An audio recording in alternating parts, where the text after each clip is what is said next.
पिछली वीडियो में हमने मेटल्स और नॉन मेटल्स की फिजिकल प्रॉपर्टी के बारे में देखा था। इस वीडियो में हम उनकी केमिकल प्रॉपर्टी के बारे में देखेंगे। Activity 3.8, take a magnesium ribbon and some sulphur powder. एक मैग्नीशियम रिबन और कुछ सल्फर पाउडर लें। Burn the magnesium ribbon, collect the ashes formed and dissolve them in water. Magnesium ribbon को जलाएं, उसकी राख को इकट्ठा करें और उसे पानी में मिलाएं। Test the resultant solution with both red and blue litmus paper. अब जो सोल्यूशन बना उसे दोनों ही रेड और ब्लू लिटमस पेपर से टेस्ट करके देखें।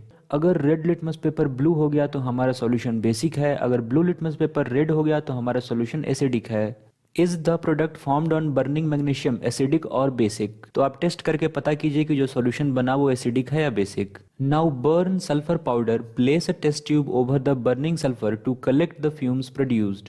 अब आप सल्फर पाउडर को जलाइए और उससे जो धुएं निकलेंगे उसे आप एक टेस्ट ट्यूब में कलेक्ट कीजिए। Add some water to the above test tube and shake. जिस टेस्ट ट्यूब में आपने सल्फर फ्यूम कलेक्ट किया उसमें वाटर ऐड करें और शेक करें। Test this solution with blue and red litmus paper. इस सॉल्यूशन को भी ब्लू और रेड लिटमस पेपर से टेस्ट करें। Is the product formed on burning sulphur acidic और बेसिक? सल्फर पाउडर को जलाने के बाद जो सब्सटेंस बना वो एसिडिक है या बेसिक, ये आप टेस्ट करके बताएं। Can you right equations for these reactions? क्या आप इन रिएक्शंस के लिए इक्वेशन लिख सकते हैं? Most non metals produce acidic oxides when dissolve in water. ज्यादातर non metal acidic oxide produce करते हैं जब उन्हें पानी में मिलाया जाता है। On the other hand most metals give rise to basic oxide, जबकि मेटल्स बेसिक ऑक्साइड देते हैं। You will be learning more about these metal oxides in next section. हम इनके बारे में अगले सेक्शन में पढ़ेंगे। 3.2 chemical properties of metals. We will learn about the chemical properties of metal in the following sections 3.2.1 to 3.2.4. For this, collect the sample of following metals: aluminium, copper, iron, lead, magnesium, zinc and sodium। हमें section 3.2.1 से section 3.2.4 तक इन metals की जरूरत पड़ेगी। आपको इनके samples collect करने हैं। आइए आगे देखें। 3.2.1 What happens when metals are burnt in air? क्या होता है जब मेटल को हवा में जलाया जाता है? You have seen in activity 3.8 that magnesium burns in air with a dazzling white flame। हमने सेक्शन 3.8 में देखा है कि मैग्नीशियम एक बड़े ही चमकदार रोशनी के साथ जलता है। Do all metals react in the same manner? तो सारे मेटल ऑक्सीजन से इस तरह रिएक्ट नहीं करते। Let us check by performing the following activity। हम इस बात को चेक करेंगे नीचे दी हुई एक्टिविटी को परफॉर्म करके। Activity 3.9 Caution: The following activity needs the teacher assistance. It would be better if a students wear eye protection। यह एक्टिविटी टीचर की मदद से की जानी चाहिए। बेहतर हो कि आप आई प्रोटेक्शन पहने जैसे कि sunglasses. Hold any of the samples taken above with pair of tongues and try burning over a flame. Repeat with other metal samples। एक एक करके सारे मेटल सैंपल्स को हमें जलाकर देखना है। Collect the product if formed. अगर जलने के बाद कोई प्रोडक्ट बनता है तो उसे आप कलेक्ट कीजिए। Let the products and the metal surface cool down. उसे कुछ देर तक ठंडा होने दें। विच मेटल्स बर्न इजिली? कौन से मेटल्स जल्दी जले? What flame colour did you observe when the metal burned? आपने कौन से कलर देखे जब मेटल जल रहे थे? How does the metal surface appear after burning? Metals के जलने के बाद उनका सरफेस कैसा दिख रहा है? Arrange the metals in the decreasing order of their reactivity towards oxygen. Metals के जलने का रेट ऑक्सीजन के प्रति उनकी रिएक्टिविटी को दिखाता है। जो मेटल्स सबसे जल्दी जले वो आपकी सीरीज में सबसे ऊपर होंगे और आपको एक डिक्रीजिंग ऑर्डर की सीरीज बनानी है। Are the product soluble in water? Metals को जलाने के बाद जो प्रोडक्ट बने क्या वो पानी में घुल सकते हैं? आपको एक्टिविटी करने के बाद इन सारे सवालों के जवाब देने हैं। Almost all metals combine with oxygen to form metal oxides. लगभग सारे मेटल ऑक्सीजन से कंबाइन करते हैं मेटल ऑक्साइड बनाने के लिए। यह है आपका word reaction. Metal plus oxygen give metal oxide. For example, when copper is heated in air it combines with oxygen to form copper 2 chloride, a black oxide.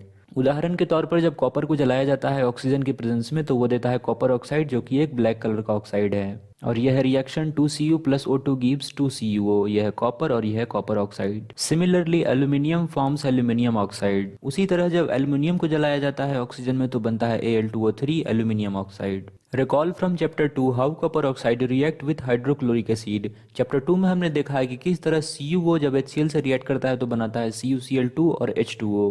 We have learn that metal oxides are basic in nature. हम ये जानते हैं कि metal oxide basic होते हैं। But some metal oxides, such as aluminum oxide, zinc oxide, etc., show both acidic as well as basic behavior. लेकिन कुछ ऐसे मेटल ऑक्साइड हैं जो कि acidic as well as basic behaviour show करते हैं, जैसे कि एल्यूमिनियम ऑक्साइड और zinc oxide. Such metal oxide which react with both acids as well as bases to produce salt and water are known as amphoteric oxides. वैसे metal oxide जो acid और base दोनों से रिएक्ट करके salt और water बनाते हैं उन्हें हम एम्फोटेरिक ऑक्साइड कहते हैं.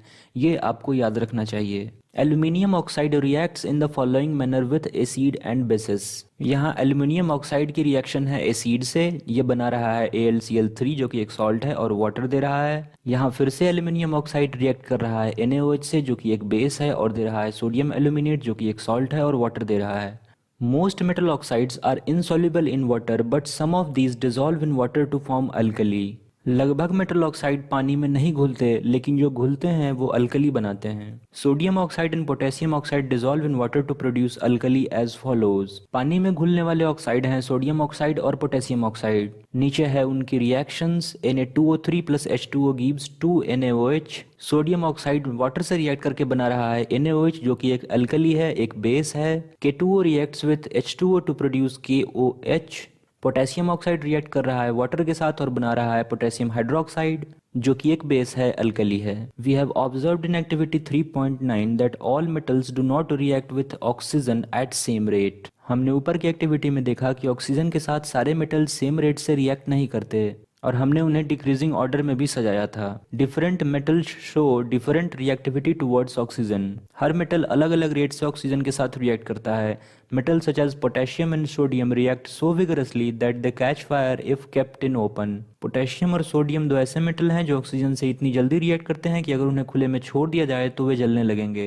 Hence to protect them and prevent accidental fires they are kept immersed in kerosene oil. उन्हें आग लगने से बचाने के लिए हम उन्हें केरोसिन ऑयल मिट्टी तेल में डुबाकर रखते हैं. At ordinary temperature, the surfaces of metals such as magnesium, aluminium, zinc, lead, etc. are covered with thin layer of oxide. Normal temperature पे जो मेटल्स हैं जैसे मैग्नीशियम, एल्यूमिनियम, जिंक, लीड, इनके सरफेस पर एक मेटल ऑक्साइड की layer होती है. The protective oxide layer prevents the metal from further oxidation.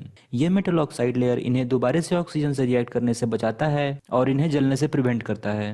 Iron does not burn on heating, but iron fillings burn vigorously when sprinkled in the flame of the burner. जो हमारा लोहा है अगर उसे हम नॉर्मल कंडीशन में जलाने की कोशिश करेंगे तो वो नहीं जलेगा, लेकिन आयरन फिलिंग्स ये उसके छोटे छोटे टुकड़े हैं, अगर उन्हें बर्नर के फ्लेम पर स्प्रिंकल किया जाए, छीटा जाए तो वे जल उठते हैं. इसमें मेटल ऑक्साइड लेयर की एक बड़ी भूमिका है. जिस आयरन को हमने नॉर्मल कंडीशन पे जलाने की कोशिश की थी उस पे मेटल ऑक्साइड का एक लेयर था जिसने उसे जलने से प्रिवेंट किया. लेकिन जब हम आयरन फिलिंग्स की बात करते हैं तो ये आयरन के छोटे छोटे टुकड़े हैं, इनका सरफेस एरिया काफी बड़ा हुआ होता है और ये रखे भी जाते हैं एयर टाइट कंटेनर में, तो मेटल ऑक्साइड लेयर का कहीं सवाल ही पैदा नहीं होता. तो यही कारण है कि आयरन फिलिंग्स जल उठते हैं और आयरन नहीं जलता. Copper does not burn, but the hot metal is coated with black colored layer of copper 2 oxide. Copper को जब आप जलाने की कोशिश करेंगे तो वो जलेगा तो नहीं, लेकिन अपने सरफेस पर कॉपर 2 ऑक्साइड की एक लेयर बना लेगा. Silver and gold do not react with oxygen even at high temperatures. सोना और चांदी ज्यादा टेम्परेचर पे भी ऑक्सीजन से रिएक्ट नहीं करते.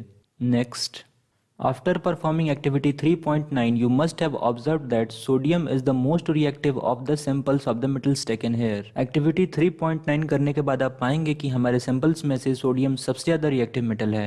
The reaction of magnesium is less vigorous, implying that it is not as reactive as sodium. Magnesium का रिएक्शन सोडियम से स्लो है, ये दिखाता है कि मैग्नीशियम लेस रिएक्टिव है सोडियम के कंपैरिजन में. But burning in oxygen does not help us to decide about the reactivity of zinc, iron, copper और lead. लेकिन जलाकर रिएक्टिविटी चेक करने वाला मेथड जिंक, आयरन, कॉपर और लीड पर काम नहीं करेगा क्योंकि ये रिएक्ट ही नहीं करते ऑक्सीजन से directly. Let us see some more reactions to arrive at the conclusion about the order of reactivity of these metals. तो आज के लिए इतना ही रखते हैं. अगली वीडियो में हम देखेंगे कि what happens when metal react with water. This is Dibyam Singh signing off. As always, see you in the next one.